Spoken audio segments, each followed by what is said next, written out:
Castor-Brenne a fait son entrée par la grande porte en Division 1 samedi soir, non seulement parce que les Brennois ont organisé ce season opening qui fut une réussite, mais parce que les filles de Jean-Luc Cornia ne sont pas passées très loin de l'exploit face à Crac Blue Cats Ypres. Philippe Mesdac et ses troupes ont fini pourtant par s'imposer 75-67, mais que ce fut dur. Pourtant, tout avait bien commencé pour les Flandriennes. Les nouvelles venues dans la famille yproise avaient tenu à se montrer dès le coup d'envoi. Ainsi, Lynn Lentakier puis l'américaine Latoya Drake et Jasmina Rossell, sur un 3 points notamment, avaient vite fait d'orienter les débats en faveur de l'un des outsiders de ce championnat. 9-2 puis 18-3 avec Latoya Drake encore et Jasmina Rossell de retour des États-Unis.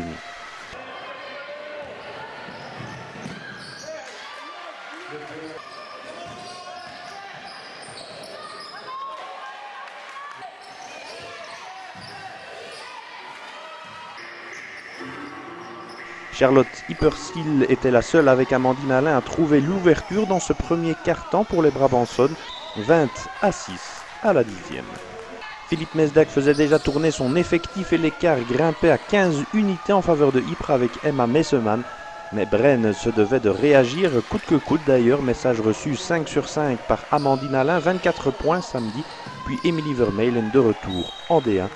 Emma Messemann et Latoya Drake maintenaient l'écart pour Ypres, mais Castor-Brenne avait bel et bien stoppé l'hémorragie, avec Ophélie Thibault notamment, 27-16. Ce sera ensuite 33-22, et Laure Capoun faisait un 2 sur 2 pour redonner un avantage de 15 unités à son équipe à 37-22. Amandine Alain et la meneuse française Agnès Razanaka faisaient 39-27 ensuite. Score à la mi-temps.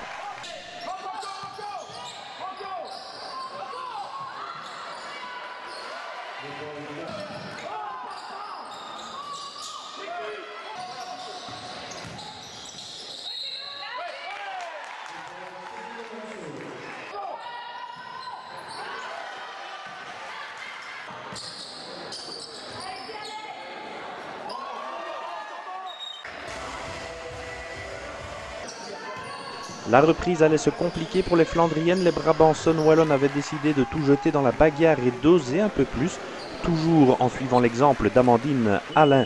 Avec Charlotte Yppersil aussi, la jeune liégeoise allait ramener son équipe dans le sillage de son adversaire. Le marquoir affichera ainsi 45-36 à la 25e. Castor-Brenne était bel et bien dans le match après avoir redouté le pire en début de rencontre. Natalia Grichina prenait confiance et rien n'arrêtait Amandine Alain. 46-40, 6 points seulement d'écart. Il fallait qu'Emma Messemann s'emploie pour garder son équipe aux commandes, 52-41.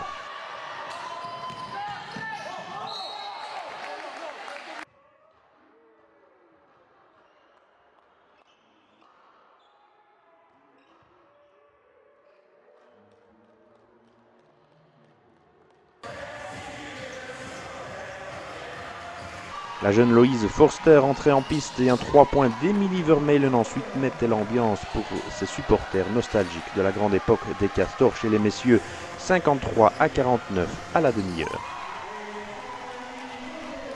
Le dernier carton allait encore chauffer un peu plus l'ambiance. Grichina ramenait même à 53-51. Brenne était à deux doigts de passer au-dessus de son adversaire avec Ophélie Thibault. Ensuite, met son 3 points est manqué. Marieke Versavel réussit pourtant le sien, très précieux pour Ypres. Même raisonnement ensuite pour Jasmina Rossell.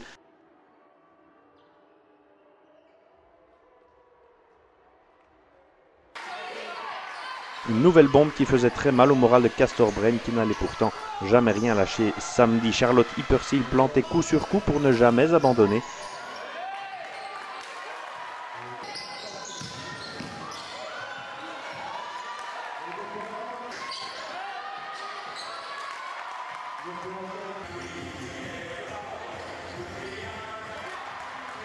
Amandine Alain ramenait aussi une nouvelle fois tout près 65-63, mais il était dit que le Néopromis n'allait jamais pouvoir repasser devant son adversaire. Ypres mettait fin au suspense avec notamment une nouvelle bombe de Jasmina Rossell, 17 points samedi. Emma Messemann finira elle avec 20 unités au compteur et Marieke Versavel ne tremblait pas sur la ligne des lancers.